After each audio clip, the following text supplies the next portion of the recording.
Bonjour frères et sœurs.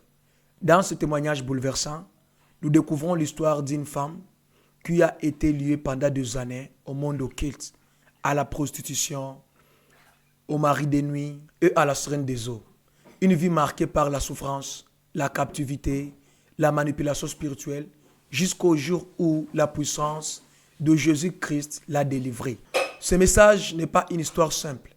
C'est un appel à la repentance, à la vigilance spirituelle et à la puissance de la délivrance en Christ. Écoutez ce témoignage avec attention, car Dieu parle et libère encore aujourd'hui.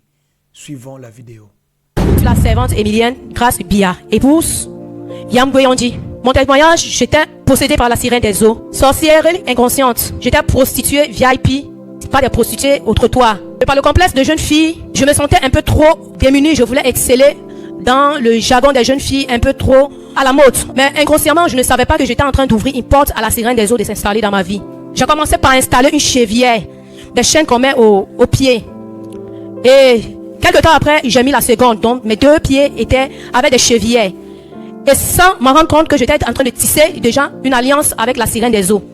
C'est comme ça, moi-même, je me suis enchaînée dans le monde des eaux. Après mon bac, j'ai rencontré des camarades de classe qui faisaient dans la prostitution. Et elles m'ont mis dans la chose. J'ai aussi commencé comme elles. Le but était quoi? J'ai commencé juste pour me faire de l'argent. J'ai commencé avec elles et j'ai pris goût à la chose. Il fallait développer, il fallait avoir plus de clients, plus de chances de maximiser le plus de nombre d'hommes. Donc à cela, c'était devenu comme une compétition entre les copines. Il fallait voir celle qui est la plus belle, celle qui est classe, celle qui s'habille plus, celle qui a plus d'attirance, celle qui fait tomber plus des hommes. À cela, j'ai commencé aussi à porter des vêtements dénudés. Je m'exhibais et j'ai commencé à travailler aussi dans des snack bars. Des snack bars dancing, dont on nous louait en fait pour des hommes prestiges, des hommes riches. Donc c'était comme un business. Nous étions recommandés par un monsieur dont nous appelions Daddy, Papa. Donc lui, il était là pour nous chercher des clients en fait, des clients fortunés. J'ai pris goût au fur et à mesure. Le goût arrivait à un endroit encore plus élevé. Et les camarades m'ont dit, bon, il faut qu'on aille quelque part. Ils m'ont emmené dans la région de l'Ouest pour rencontrer ces personnes qui initient, qui donnent des forces, des chances pour avoir plus de chances. Mais je comprends aujourd'hui que la grâce de Dieu reposait sur moi, que j'ai eu peur, je suis pas allée. Mais je continuais dans cette lancée de la prostitution. Je me prostituais à gauche, à droite. Je couchais avec des hommes. Pratiquement par jour, je pouvais avoir des rapports sexuels avec 5 hommes par jour. Rien n'est innocent dans le monde spirituel. Les pratiques immorales, les influences occultes, les décisions prises hors de la volonté de Dieu ouvrent des portes qui détruisent les vies et les destinées. Vous savez, le diable attire d'abord par le plaisir, puis il termine par la captivité et la souffrance. Raison pour laquelle, frères et sœurs, fermez les portes au péché et aux pratiques occultes. Renoncez aux alliances cachées et aux relations impures. Ne jouez pas avec les mondes de ténèbres. Ce qui semble petit aujourd'hui peut détruire toute une vie demain. Revenez au Seigneur pendant qu'il est encore temps. Continuons à regarder notre témoignage. Au point où la sirène des eaux m'a développé. Et au point où ça voulait déjà être consciente. Le but était de faire tomber les hommes mariés. Si, dès que j'ai accès à avoir des rapports sexuels avec toi, au départ c'était pour de l'argent. Mais après, c'était pour détruire. Il fallait que je couche avec des hommes. Dès lors je couche avec un homme, ta vie va de travers. Tu avais un travail, tu te retrouves au chômage. Le but était de déstabiliser les foyers, détruire, diviser. Mettre la discorde. Je détruisais les familles. J'ai fait tomber beaucoup de mariés. J'ai détruit et je demande pardon au Seigneur. Je demande pardon au Seigneur parce que j'ai détruit des vies. J'ai détruit des vies. Je lui demande pardon. Vous savez, derrière la recherche de l'argent facile, souvent se cache une mission de destruction spirituelle pour briser des mariages, de vie et de destin. Les esprits mauvais utilisent les corps, le désir, les passions pour briser les mariages, ruiner les foyers, détruire des destinées. Protégez votre cœur, protégez votre corps, protégez votre mariage. Ne laissez pas l'ennemi utiliser votre vie pour détruire celle des autres. Choisissez la sainteté plutôt que le plaisir du moment. Car le salaire du péché, c'est la mort. Mais Jésus donne la vie. Continuons à regarder les témoignages. Mais j'étais aussi possédée par un géant serpent. Un gros serpent auquel j'étais consacrée à ce serpent. Dès mon naissance, j'avais déjà été destinée au serpent. À mon âge, à mon bas âge, j'avais été consacrée au serpent. Au point où le serpent a laissé sa marque sur ma tête. J'avais une marque du serpent sur ma tête qui était une blessure incurable.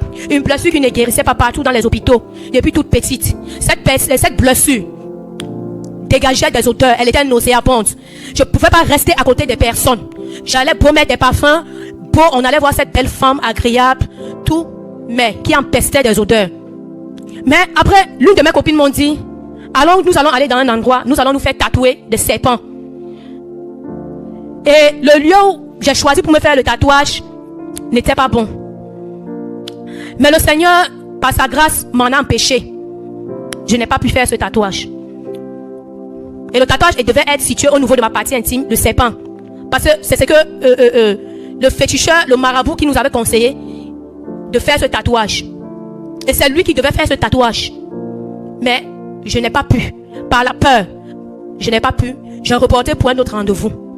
Et le mari de nuit aussi avait fait son entrée dans ma vie aussi sans m'en rendre compte. Son but était de faire quoi?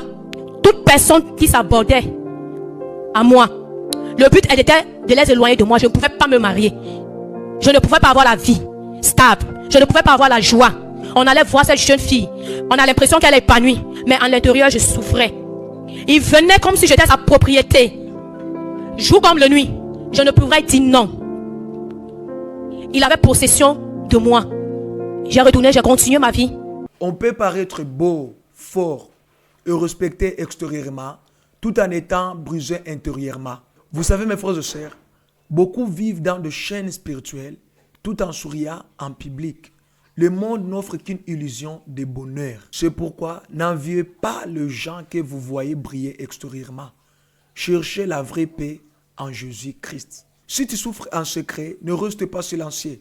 Approche-toi de Dieu. Demande de l'aide. Confesse et renonce au mal. Jésus ne condamne pas. Il guérit, il libère, il restaure. Continuons notre témoignage. J'ai continué ma vie de débauche. J'étais devenue hautaine, méprisante, orgueilleuse. Je n'avais que pour moi. Je m'en foutais des autres. Les autres pour moi étaient du tiers-monde. Pour eux, ils ne considéraient, ils n'avaient pas de valeur à ma place pour moi. Parce que la sirène des eaux m'avait tellement emporté. Et elle m'a donné un pouvoir de dompter, un pouvoir de dominer, un pouvoir auquel personne ne pouvait résister. Juste au regard, tout le monde tombait. Même les femmes, même des enfants à mon passage. Je captivais. J'étais toujours dans la prostitution. Je voyageais partout en Afrique centrale. J'ai fait la Guinée équatoriale, en fait tous les pays de l'Afrique centrale. Pour le but d'avoir plus d'hommes. De coucher avec plus d'hommes riches. J'ai voyagé juste pour la prostitution. Quand j'ai rencontré mon mari, ça n'allait pas. C'est à ce moment où les esprits se sont vraiment manifestés. Parce qu'ils ont vu cet homme qui venait dans toute sa sincérité. Cet homme honnête, cet homme qui était comme celui que Dieu avait envoyé pour me sortir. Il s'est levé. Les esprits se sont manifestés. Parce que chaque fois aussi que un homme bien se présentait devant moi, il se manifestait. Ce qui fait en sorte que j'avais honte même d'en parler. Je suis allé rencontrer un homme de Dieu dans une église au Cameroun dont je vais taire le nom. Il m'a découragé. Il m'a fait comprendre que Dieu lui a révélé que j'étais son épouse. Donc, dans ce cas, ça m'a refroidi. Donc, je reviens quand j'ai rencontré mon mari. Les esprits se sont manifestés. Je lui ai rien dit, mais il a su. Par des multiples recherches, il recherchait où il va trouver ma délivrance. Il a rencontré des marabouts, des féticheurs. On l'a demandé des sacrifices à faire et tout et tout. Mais le Seigneur lui avait parlé de chercher une église. Et il ne savait pas dans quelle église c'est localisé. Donc un de ces jours, en feuilletant son téléphone dans les réseaux sociaux, qu'il a vu l'église armée de prière et de délivrance en Jésus-Christ. C'est là il contacte l'évangéliste. Quand il contacte l'évangéliste lui fait part de ma situation. Alors, malgré cela, l'évangéliste priait pour moi en ligne. Et dès lors il priait, je sentais des soulagements. Mais ce n'était pas fini. Là où les hôpitaux, le féticheur et les rituels échouent, Jésus délivre et restaure complètement. C'est pourquoi toi qui es malade et qui regardes cette vidéo, toi qui es dans une situation difficile, toi qui es tourmenté par les esprits, toi qui es lié par le péché, ne reste pas dans le silence. Engage-toi dans la prière et cherche une véritable délivrance. Jésus guérit, Jésus délivre, Jésus restaure. Continuons à regarder notre témoignage. J'ai soulagement, mais après, les esprits devenaient encore plus coriaces. Ils me menaçaient de mort. J'entendais des voix audiblement, de menaces. J'entendais des voix qui me torturaient. Au point où je suis tombée un moment à la dépression. Je ne savais plus quoi faire. J'étais perdue. Quand l'évangéliste a commencé à prier pour moi, j'ai vu le serpent en personne au-dessous de mon lit, qui m'a tiré de mon lit et m'a traîné en dessous du lit, disant que mes jours se comptaient. Si et seulement si j'osais aller là où je suis en train de croire y aller. Quelque temps après, mon mari m'a envoyé de l'argent pour prendre mon billet d'avion pour venir en Côte d'Ivoire. Brusquement, l'argent a disparu dans mon compte. Juste parce qu'il ne fallait pas que je vienne faire ma délivrance. Mais, malgré cela, j'étais entêtée. Je ne voulais pas venir faire ma délivrance. À cette époque, je n'étais pas encore mariée avec mon mari. Nous vivions dans le concubinage. Nous vivions dans la fornication. C'est à cela que, quand je suis allée, un de ces cadres en parlait à l'une de mes copines. Ma décision, elle m'a donné des paroles de découragement. Et je suis restée sur ma position de ne pas faire ma délivrance. Et mon mari, tellement il voulait ma délivrance, il m'a donné des conditions. Il m'a dit si je ne faisais pas ma délivrance, lui et moi la relation allait s'arrêter. C'est là où s'arrête notre témoignage, mes frères et sœurs. Nous n'avons pas la suite, mais ce témoignage est un avertissement et un appel à la repentance. Peu importe ce que tu as fait, peu importe la profondeur de ta chute, Jésus peut te libérer, te pardonner et te délivrer. Éloigne-toi du mal, ferme la porte au péché et donne ta vie entièrement à Christ. Car celui que le Fils a franchi est réellement libre. Que le Seigneur vous bénisse et retrouvons-nous dans la prochaine vidéo sur Dieu élevé. Amen. Peut-être que, pendant que vous écoutez, quelque chose en vous vous pousse à revenir à Dieu ou à lui donner votre vie. N'ignorez pas cette voie. Jésus vous appelle aujourd'hui avec amour et miséricorde. Il veut que vous soyez proche de lui.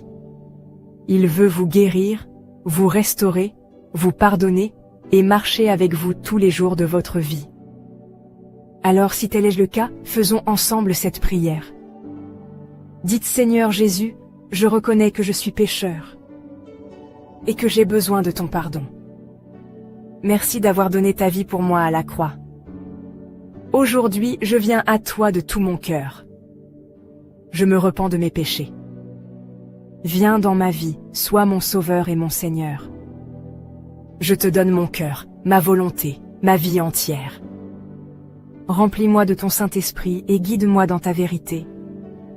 Je veux te suivre jusqu'à la fin. Au nom de Jésus. Amen. Et maintenant, voici quelques conseils importants. Cherche un vrai serviteur de Dieu, un pasteur ou un homme de Dieu fidèle à la Bible, qui pourra t'accompagner et te baptiser si tu ne l'es pas encore. Rejoins une église vivante, où Jésus est prêché, où les frères et sœurs marchent dans la vérité et l'amour, pour que tu ne sois plus seul dans ta marche. Lis la parole de Dieu chaque jour, et cherche avec zèle le baptême du Saint-Esprit, car c'est lui qui t'aidera à mener une vie sainte, une vie selon la volonté de Dieu. Prie constamment. Parle à Dieu chaque jour. Sois honnête, persévère, et il agira puissamment dans ta vie.